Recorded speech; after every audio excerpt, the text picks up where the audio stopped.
मैंने कितनों भक्तों की, साधकों की बातें आपके आगे बताई है। कई विद्यार्थी थे, दीक्षा ली हुई थी, अब कई डॉक्टर बन गए, उनमें से कोई वकील बन गए, कोई जज भी बन गए।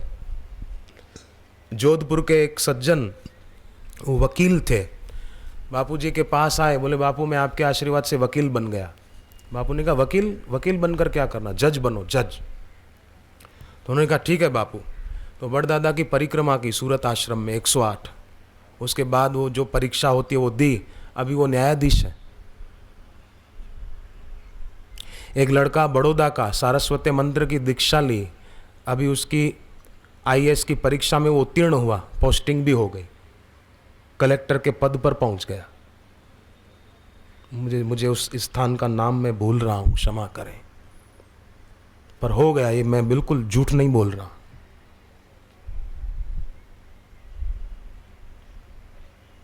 बिन हरि भजन न जाहि कलेशा, भक्ति के बिना क्लेश मिटते नहीं हैं।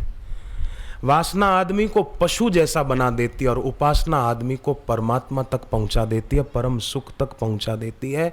इसलिए जो त्यागना चाहिए वो त्यागना ही चाहिए। सत्संग की पुस्तकें पढ़नी चाहिए, पर केवल पुस्तकें ही पढ़ने से ज्ञान नहीं हो जाएगा, पुस्तकें पढ़ने से जानकारी बढ़ेगी। पर गुरु की उपासना से और गुरु के सानिध्य से, गुरु के ज्ञान से सचमुच में वासना का मूल जो अविद्या है वो नष्ट हो जाएगी। केवल किताबों को पढ़ना ही पर्याप्त नहीं है। आगम निगम माने वेद और पुराण, केवल उनको पढ़ने से ही ज्ञान नहीं हो जाएगा। कोई आदमी तैरने के विषय की जानकारी ले ले तो डूबने से बचने में समर्थ नहीं हो पाएगा। जानकारी ले ली, तैरते समय हाथ हिलाते, पैर हिलाते हैं, तो क्या गहरे पानी में वो तैर लेगा? राम कहो राम। तैरने के विषय की खाली जानकारी वो डूबने से बचाने में सक्षम नहीं है, वो तो सीखना पड़ेगा। अब कोई आदमी सीखने के लिए भी पानी में गिरेगा तो सीखेगा ना, पानी में उतरे ही नहीं और बोले कि मैं जब तक तैरना नहीं सीखूंगा तब तक पानी में पैर नहीं रखूंगा, तो बिस्तर पे तैरना सीख। तो बोले मेरा जप में मन नहीं लगता तो मैं जप क्यों करूं, मेरा पाठ में मन नहीं लगता तो मैं पाठ क्यों करूं। अरे करो, आज नहीं तो कल मन लग जाएगा। घड़ी होती है ना, घड़ी घड़ी घड़ी चलती है ना, सेकंड काटने का आवाज आता है, टिक टिक टिक टिक टिक टिक टिक टिक टिक टिक बोलती है पर खुद टिकती नहीं है। पर ऐसा भी आता है अगर उसका सेल डाउन हो जाए ना तो टिक टिक बंद हो जाती है, टिक जाती है, सच में नहीं टिक जाएगी। ऐसे ही हम संसारी विचार जो आते हैं, दुनियादारी के विचार जो आते हैं, उसको सेल न दे, उसको शक्ति न दे, उसको प्रोत्साहन न दे, तो अपने आप घड़ी जो टिक टिक करती है ना, खुद टिकती नहीं है, सेल निकाल दो तो टिक जाएगी। ऐसे ही हम उनको सत्ता न दें, गलत विचारों को, विकारों को सत्ता न दें, तो अपने आप समझो सेल निकाल दिया, अब टिक, अब शांत। हम दे देते हैं। चाय मीठी होती नहीं है, शक्कर डालकर लोग मीठी कर देते हैं। बूंदी मीठी होती नहीं है, बूंदी को तलते हैं ना तो चाशनी में डुबाते हैं, बाकी वो होती नहीं पहले से। ऐसे लोग दुनिया के भोगों में मिठास डाल देते हैं कि मजा आएगा, मजा आएगा, मजा आएगा। आप कल्पना करो, आप घर पे रोटी खा रहे हैं, बढ़िया सब्जी बनी है, बढ़िया दाल बनी है, चावल भी बासमती बने हैं, रोटी भी एकदम बढ़िया बनी है, घी लगाया हुआ है रोटी पर, और आप खाने बैठे हैं, अचार भी रखा है, लस्सी भी रखी है, नमक और जीरा डाली हुई, थोड़ा कोई जूस भी रखा हुआ है, सलाद भी रखा हुआ है, कोई नमकीन भी है थोड़ा एक प्लेट में, और आलू की चिप्स भी है एक प्लेट में। अब जितनी आइटमें गिननी है गिनो आप, ये सब पड़ा है और आप हर चीज का स्वाद ले रहा, हा मजा आ गया, ये भी बढ़िया है, ये भी मजा है, ये भी बढ़िया है, लस्सी आ मजा आ गया, वाह भाई वाह। चांदी के गिलास में पानी भी पड़ा है, वो भी थोड़ा थोड़ा पी रहे हैं। इतने में कोई आए और कहे भाई साहब पुलिस खड़ी है, आपके लिए गिरफ्तारी का वारंट है, फिर देखो सारा भोजन बेस्वाद हो जाएगा। अरे क्या कहते हो, पुलिस आई, हाँ बाहर खड़ी है, मैं इसलिए आपको दौड़ कर कहने आया। सारा भोजन जो उसको स्वादिष्ट लग रहा था, मजा आ रहा था, वो सारा मजा काफूर हो जाएगा। अच्छा पुलिस आई, मैंने क्या बिगाड़ा किसी का, पुलिस मेरे को पकड़ने क्यों आई? इतने में वो कहे कि अरे मैं तो मजाक कर रहा था, कोई पुलिस नहीं है, तो फिर उसको स्वाद आने लगेगा, अरे पुलिस नहीं है छोड़, ला एक खा एक खा एक खा, फिर लग जाएगा। तो मजा हम डाल देते हैं। नहीं तो भोजन तो तब भी था जब वो आगंतुक ने आकर का पुलिस खड़ी है, आपके नाम का वारंट है, तो भोजन तो तब भी पड़ा था, पर सारा बेस्वाद हो गया। हम अपनी रुचि डाल देते हैं कि इसमें मजा आएगा, बाकी है नहीं। तो उसमें रुचि डालने की अपेक्षा ध्यान में और जप में रख दे तो कितना अच्छा होगा। और सबसे बड़ी बात मैं तो कहूं, आजकल अज्ञानी गुरु से जितना घाटा होता है उतना लुटेरों से भी नहीं होता। अज्ञानी गुरु हमारा अवसर छीन लेते हैं, जीवन एक दायरे में बीत जाता है। ज्ञान की भ्रांति वो तो अज्ञान से भी ज्यादा खतरनाक सिद्ध हुई है, कईयों के जीवन में हुई है। मेरे को ज्ञान हो गया, मेरे को ब्रह्म ज्ञान हो गया, अज्ञान है, अज्ञान से भी ज्यादा खतरनाक है।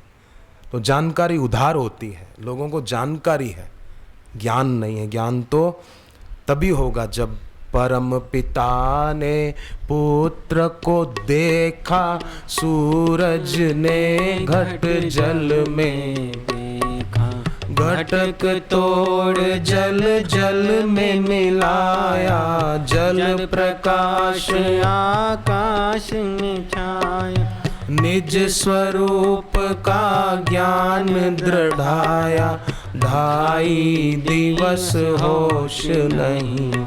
ऊंचे आसन पर बैठने से कोई ऊंचा नहीं हो जाता। अगर ऊंची जगह पर बैठने से कोई ऊंचा हो जाए तो मंदिर के शिखर के कलश पर बैठा हुआ पक्षी वो सबसे ऊंचा होना चाहिए। ऊपर मंदिर का शिखर, ऊपर कलश होता है ना, आपने देखा होगा, वो पीतल का होता है कलश, कई मंदिरों में सोने का भी हो करा देते हैं पैसा हो तो उसके ऊपर पक्षी बैठे तो क्या वो ऊंचा हो जाएगा? गीद होता है ना, गीद पक्षी, वो मीलों दूर का दृश्य देख सकता है, ऐसा हमने सुना है, मीलों दूर का देख लेता है। तो क्या मीलों दूर का देखने से उसमें दूरदर्शिता आ गई क्या? ये सोचो, नहीं आ पाई। अगर आई होती तो संपाती गीध सूर्य को छूने के लिए नहीं उड़ान भरता। अगर दूरदर्शिता होती तो दूरदृष्टि थी, दूर का देख सकते थे, पर दूरदर्शिता नहीं थी, इसलिए सूर्य के पास पहुंचने के लिए उड़ान भरी भरी भरी, पर सूर्य की तीखी किरणों से पंख जल गए और गिर पड़े नीचे, दुखी होकर रोने लगे।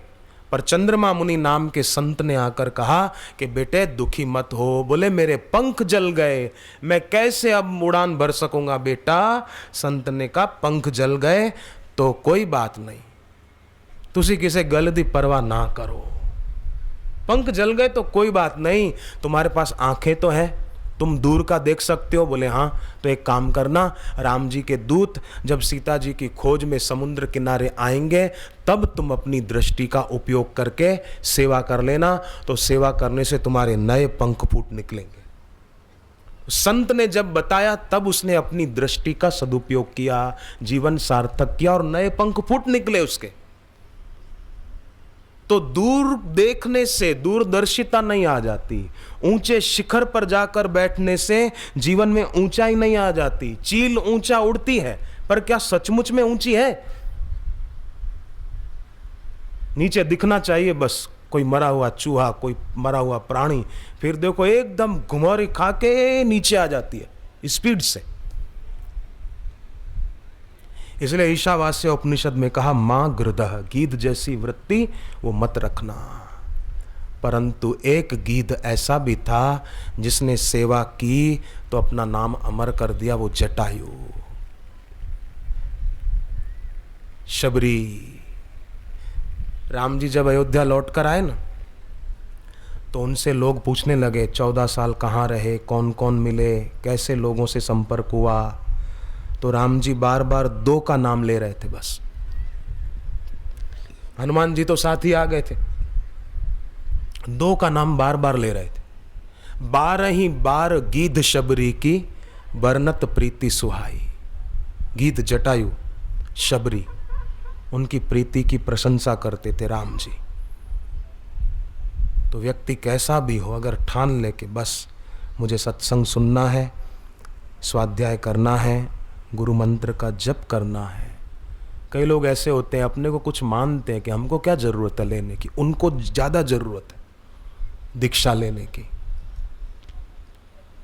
अभिमान का गुब्बारा फूलेगा ना, गुब्बारे के ज्यादा हवा भरोगे तो फूट जाएगा, फट जाएगा। ऐसे अभिमान की हवा ज्यादा भरेंगे दिमाग में तो जल्दी विनाश होगा।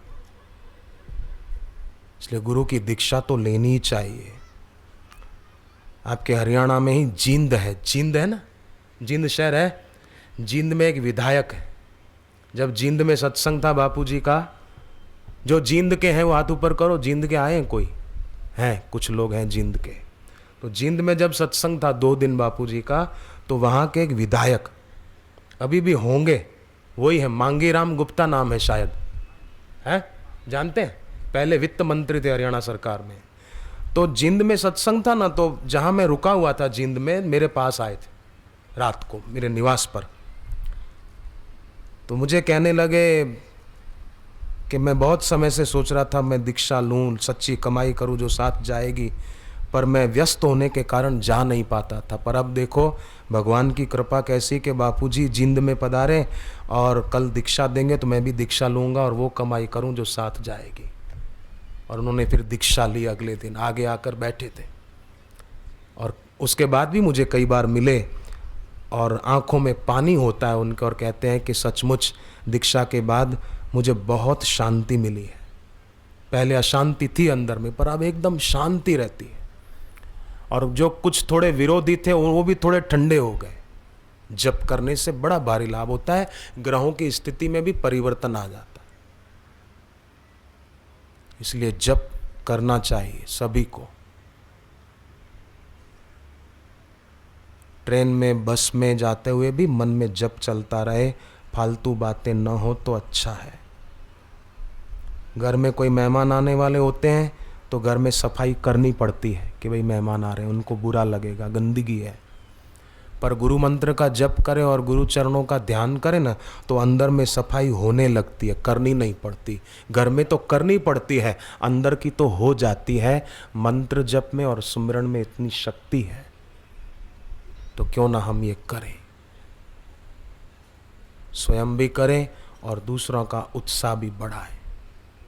गाय, बोलते हैं गाय दूध देती है, गाय दूध देती नहीं है। किसने कहा गाय दूध देती है? अरे बोले हमने देखा गाय दूध देती है। गाय दूध नहीं देती, झूठी बात है। गाय दूध देती नहीं है हुजूर, गाय का दूध दोहना पड़ता है ना? ऐसे ही थोड़ी दे देती आओ और ले जाओ, दूध दोहना पड़ता है। ऐसे ही सकल पदार्थ यह जग माही, कर्महीन नर पावत नहीं। आलसी आदमी कुछ भी नहीं पा सकता, इसलिए आलसी नहीं, उद्योगी बनना है। पुरुषार्थ परमदेव पुस्तक पढ़ना है। जो बोलते हैं हमको तो कोई काम में फ़ायदा नहीं होता, बरकत नहीं होती, बड़ी परेशानी है, घर में पैसे की तंगी है, तो एक काम करो, पैसे की तंगी है घर में ज़्यादा, आर्थिक परेशानी है, तो 7 शुक्रवार, सतत 7 शुक्रवार तक घर के आसपास कोई लक्ष्मी माता का मंदिर हो तो वहाँ दिया जलाकर छोड़ के आएँ और धूप भी जलाकर आएँ, धूप बत्ती, सतत 7 शुक्रवार तक। और उस दिन किसी गरीब बच्चे को कुछ मीठा दे दें, ज़्यादा कुछ नहीं तो गुड़ और चने दे दें, कुछ मीठा थोड़ा बना कर दे तो अच्छा। एक बुजुर्ग संत तो बोलते थे, स्वामी राम सुखदास जी, कि अगर गरीबी रेखा से भी नीचा जीवन जीने वाले जो गरीब बच्चे हैं, उनको अगर आप थोड़ी मिठाई खिलाओगे, महीने में 1 दिन, 2 महीने में 1 दिन, अरे ज़्यादा नहीं तो आपके जन्मदिन वाले दिन, कोई गरीब बच्चों को, गरीबी रेखा से नीचे जीवन जी रहे हैं, उन बच्चों को आप थोड़ी थोड़ी मिठाई भी देकर आओगे ना, ये सेवा करोगे, तो वो संत का वचन है कि आपका भाग्य भी संवर सकता है, भाग्य के अंक बदल सकते हैं। ये और मैं दावे से कहता हूं, उन संत का वचन झूठा नहीं हो सकता, सत्य है। और सत्य होके रहेगा। कोई अनुभव करके देखे।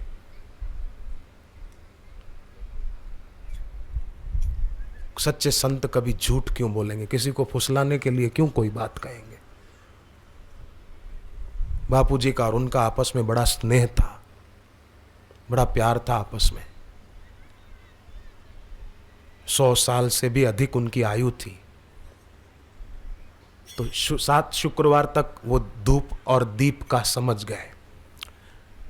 ज्यादा नहीं तो गुड़ दे दे, थोड़ा गरीब को चने दे दे, मीठा बना के दे या कुछ तो अच्छा है। घर में सुबह जल्दी नहाकर पूरब की ओर मुंह करके तिलक करें कि मेरा भाग्य चमकेगा। दिन में एकाध बार सामूहिक घर के सब लोग बैठ के थोड़ा जप करें। सब साथ में नहीं बैठ पाए अगर,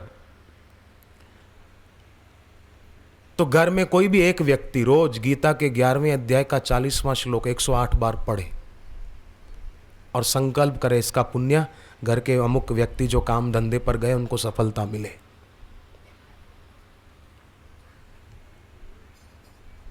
घर में ईशान कोण में तुलसी जरूर रखें और पूजा की जगह पर गंगा जल रखें, तो घर की अशांति धीरे धीरे कम होती जाएगी। कोई व्यक्ति कहना नहीं मानता, घर पे आउटलाइन पर है, गलत रास्ते पर है, तो वो जब सो जाए तो उसके जो श्वास चल रहे हैं उस तरफ देख के होठों में बोलो अमुक काम छोड़ दे, अमुक गलत काम मत करो, छोड़ दो छोड़ दो छोड़ दो, ऐसा बोलें, दोहराएं और जप करके जल पिलाएं और उनके लिए भोजन बनाएं तो भी ओम ह्रीम ओम ह्रीम ओम ह्रीम मन में जपते रहें। कई माताओं ने, बहनों ने मुझे बताया है कि उनके पति को भी उन्होंने भक्ति का रंग लगा दिया इस प्रयोग से और वे भी सत्संगी हो गए और उल्टा घर में सुख शांति संपत्ति समृद्धि बढ़ी है। पूना में एक परिवार ने बताया 10 लाख रुपए कर्जा था पर अब 10 पैसे का भी कर्जा नहीं है। एक और बहन ने मुझे बताया पूना में, महाराष्ट्र के लोगों के भी बड़े भक्ति भाव वाले अनुभव मैंने सुने हैं। एक और बहन ने पूना में बताया, मुझे चिट्ठी दी और बोल भी रही थी थोड़ा, कि जब मैंने दीक्षा ली मैंने बहुत मुश्किल से पैसे जुटाए आसन माला लेने के लिए। मेरे पति तब महीने के 1000 रुपए भी नहीं कमाते थे,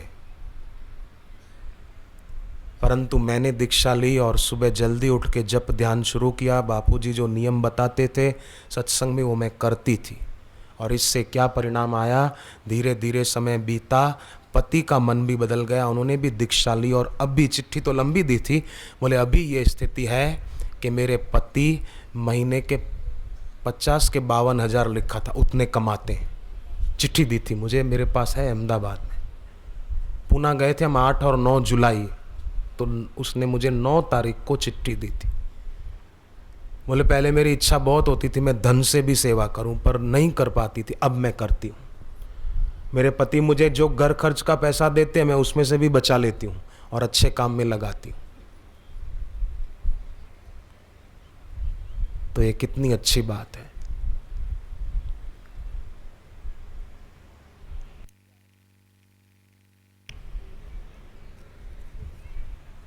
तो अपना व्यक्तिगत खर्च जितना हो सके कम किया जाए। जो व्यक्तिगत खर्च कम नहीं करता और उड़ाऊ होता है उसको भविष्य में दूसरों के आगे पैसों के लिए हाथ फैलाना पड़ता है और जिंदगी भर ब्याज भरते भरते बेचारा मर जाता है, खाली हाथ चला जाता है। इसलिए फिर बोलते हैं बुढ़ापे में आया तो जीना, जीवन बेकार है। जीवन बेकार नहीं था भाई साहब, आपके जीवन जीने का ढंग गलत था। अगर जीवन जीने का ढंग सही हो तो जीवन सार्थक भी हो सकता है, ढंग गलत हो तो जीवन व्यर्थ भी हो सकता है। इसलिए सावधान, आत्मज्ञानी गुरु की शरण में आए और उनके कहे अनुसार जीवन जीने का सही ढंग बनाए। एक महात्मा ने अपना नाम रखा जगत गुरु, फलाना फलाना, जगत गुरु आगे टाइटल रख दिया। तो किसी ने उनको पूछा जगत गुरु, जगत के लोगों ने कहा कि आप हमारे सबके गुरु, जगत गुरु कैसे आपके नाम के आगे लग गया? तो वो बोले नहीं, एक आदमी बैठा था, उसने कहा कि ये इनका चेला है ना, एक का एक चेला है इनका, एक ही, और इसका नाम है जगत, जगत के गुरु, जगत गुरु ऐसे है इनका। ऐसा जगत के गुरु माने जगत के गुरु नहीं, ये चेला एक ही है इनका, बस एक तू ही आधार, मेरे चेले एक तू ही आधार, इसका नाम जगत है, तो ये उसके गुरु हैं, इसलिए जगत गुरु। नहीं, राम जी के लिए और कृष्ण भगवान के लिए जगत गुरु शब्द का उपयोग किया गया है। राम जी के लिए अत्रि ऋषि ने जगत गुरु शब्द का प्रयोग किया। जगत गुरुम च शाश्वतम तुरीयमेव केवलम। जब भगवान राम वनवास में अत्रि ऋषि के पास आए थे, अनुसुईया के पति, तो अत्रि ने उनको जगत गुरु कह के पुकारा था, जगत गुरुम च शाश्वतम। और एक जगत गुरु शब्द कृष्ण भगवान के लिए आता है, जो बड़ा प्रसिद्ध श्लोक है, वसुदेव सुतम देवम, वसुदेव सुतम देवम। सब बोले, कुरुक्षेत्र की धरती है, यहाँ भगवत गीता का जन्म हुआ है। वसुदेव सुतम देवम, वसुदेव सुतम देवम। कंस चाणूरमर्दनम, कंस चाणूरमर्दनम। देवकी परमानंदम, देवकी परमानंदम। कृष्णं वंदे जगद्गुरुम। कृष्णं वंदे जगद्गुरुम। कृष्ण भगवान के लिए जगत गुरु शब्द का उपयोग हुआ है, और राम जी के लिए, क्योंकि वो सबकी भलाई चाहते हैं, सबसे कुछ चाहते नहीं है, सबकी भलाई चाहते हैं। तो जो आत्मज्ञानी गुरु होते हैं वो भी हम सबसे कुछ चाहते नहीं है। दीक्षा दी तो बापूजी ने पहले ही कहा था, कोई चीज़ वस्तु रुपया पैसा मेरे लिए नहीं लाना। और ऋषि प्रसाद में भी जिन्होंने पढ़ा है मैगजीन में अपने आश्रम के, 2-3 बार छप चुका है कि कोई चीज़ वस्तु रुपया पैसा चेक ड्राफ्ट आश्रम में भेजने की ज़रूरत नहीं है। ये जिन्होंने पढ़ा है वो हाथ ऊपर करें, ऋषि प्रसाद में पढ़ा है। गवाह तो एक भी काफ़ी होता है, इतने हजारों लोगों ने पढ़ा है। और फिर भी सेवा कार्य संस्था की तरफ से बहुत बढ़िया चल रहे हैं, अच्छी तरह से चल रहे हैं, अच्छे चल रहे हैं। मुझे कहीं जाना होता है, मैं देखता हूँ जो आश्रम की ओर से सेवा कार्य चल रहे हैं, कब से चल रहे हैं, पर मैं कभी जाता हूँ उस तरफ देखता हूँ तो मैं भी गदगद हो जाता हूँ। गुजरात और राजस्थान की बॉर्डर पर कोटड़ा गांव है, तो वहाँ मैंने देखा, मैं जब गया तो शेड बना हुआ था, पक्का टीन शेड, और उसमें 2 बने हुए थे 20 किलोमीटर के अंतर पर, 2 अलग अलग, एक इधर एक 20 किलोमीटर आगे। गरीबों का इलाका है, आदिवासियों का। तो वहाँ आदिवासी गरीब सुबह आते हैं, कीर्तन करते हैं 8 बजे से 12 बजे तक, फिर 12:15 12:30 भोजन करते हैं निःशुल्क, और शाम को पैसे लेकर जाते हैं। बूढ़े गरीब आदिवासी जो अब मजदूरी नहीं कर सकते, और वैसे और भी जिनको काम नहीं मिलता अकाल के कारण कई जगह, तो वहाँ आकर बस कीर्तन करें, थोड़ी देर जप करें, माला भी दी जाती है, और शाम को पैसे लेकर जाए। दिन को भोजन, शाम को पैसे ले जाए। बड़े हैं तो 20-30 रुपया, बच्चे हैं तो 10 रुपया दे दे, छोटे छोटे बच्चे, एक दिन में मिल जाए खाना भी और इतने पैसे भी। वो बहुत उनका जीवन बदल जाता है। और फिर उन इलाकों में धीरे धीरे अब बरसात भी होने लगी भगवान के नाम के कारण। तो बापू जी की कैसी प्रेरणा हुई, जो ये सेवा कार्य कई इलाकों में अभी भी चल रहे हैं आज की तारीख में। तो सबका जो भला चाहते हैं, सबका जो भला करने में सक्षम है, वे ही सच्चे सद्गुरु हो सकते हैं। बाकी तो ठीक भाई।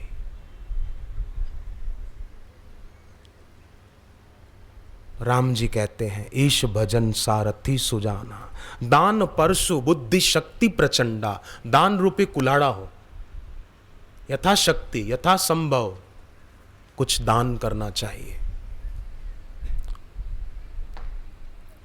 दान का एक अर्थ होता है किसी के प्रति आसक्ति है तो उसका त्याग, ये भी दान है। दान परशु, दान रूपी कुल्हाड़ा, बुद्धि शक्ति प्रचंडा, बुद्धि शक्ति प्रचंड हो, वर विज्ञान कठिन को दंडा। फिर राम जी आखिरी में कहते हैं, अमल अचल मन त्रोण समाना। अमल मन कैसा हो? अमल, मल माना गंदगी, वासना, मन हो अमल, गंदगी रहित, वासना रहित। अमल अचल, मन अचल भी हो। 40 दिवस हुआ ना पूरा, अनुष्ठान है मेरा अधूरा। कैसा? वो सब आए, लालजी महाराज ने भी कहा माँ आई है, पत्नी आई है, आप घर चले जाओ। तो बापूजी ने कहा देखो आपकी और हमारी मित्रता है तो ईश्वर के नाते, आप मेरे को ये रास्ता छोड़कर बोले घर जाओ तो आपकी मेरी मित्रता नहीं। 40 दिवस हुआ ना पूरा, अनुष्ठान है मेरा अधूरा। दृढ़ता, अमल अचल मन त्रोण समाना, सम जम नियम सिली मुख नाना। यम और नियम ये तीर है, तीर अमल और अचल मन में। यम नियम तो आप जानते हैं ना, अहिंसा, सत्य, अस्तेय, अपरिग्रह, ब्रह्मचर्य। नियम में शौच, संतोष, शौच माना शुद्धि, शौच, संतोष, स्वाध्याय, ईश्वर प्रणिधा, भगवान में विश्वास, स्वाध्याय, तपस्या, ये नियम में आता है। तो भगवान कहते हैं सम यम नियम सिली मुख नाना, ये तीर है। और फिर कहते हैं कवच अभेद्य विप्र गुरु पूजा। सदगुरु की पूजा, कल जो हम भजन गा रहे थे, कर पूजा, सदगुरु की पूजा ही अभेद्य कवच है। कवच अभेद्य विप्र गुरु पूजा, यही सम विजय उपाय न दूजा। दूसरा कोई उपाय नहीं है रावण को जीतने का। और फिर युद्ध शुरू हुआ। मैंने पहले ही कहा था सहस्त्र बाहु ने भी रावण को हराया था। कैसे? एक बार रावण नर्मदा नदी के पानी में, कमर जितने पानी में खड़ा होकर रावण एक थाली में शिवलिंग और पूजा का सामान था, शिव जी की पूजा करता था, तो अभिषेक कर रहा था नर्मदा के पानी से। इतने में अचानक एक बड़ी लहर आई जोरों की, नर्मदा के पानी की, और रावण के हाथ में जो पूजा की थाली और छोटा शिवलिंग था सब पानी में बह गया। रावण को आया गुस्सा कि ऐसे कैसे लहर आ गई नर्मदा की अचानक, बाढ़ तो आई नहीं। रावण निकला बाहर और जिस दिशा से पानी आ रहा था उस तरफ चलता गया, तो देखा सहस्त्र बाहु नाम के राजा हैं, वो पानी में अपनी रानी के साथ खेल रहे हैं, थोड़ी मजाक मस्ती कर रहे हैं। तो रावण ने ललकारा कि तुम्हारी ये हिम्मत, तुम्हारे ऐसे पानी रोकने के कारण और एक साथ झटके से छोड़ने के कारण मेरी पूजा की थाली बह गई। आजा, बाहर आजा, मैं तुझे देख लूं। आए, रावण और सहस्त्र बाहु के बीच युद्ध हुआ। ऐसा भयंकर युद्ध हुआ कि रावण को जान बचा के भाग जाना पड़ा, तो हार गया ना। पर फिर भी सहस्त्र बाहु राजा के नाम की विजयादशमी नहीं मनाई जाती। रावण ने एक दिन सोचा कि अब मेरे से बड़ा योद्धा तो कोई इस धरती पर होगा ही नहीं। किसी ने कहा वाली है, सुग्रीव का भाई। रावण ने कहा देख लूंगा उसको भी। वाली तब घर में बैठा कुछ अपना नियम कर रहा था। राक्षस लोग भी तब तो करते थे शक्ति के लिए। रावण ने आकर पीछे से लात मारी, वाली ने भी ऐसा किया कि रावण को दबाया, पर उसकी भी विजयादशमी नहीं मनाते हैं, राम जी की मनाते हैं।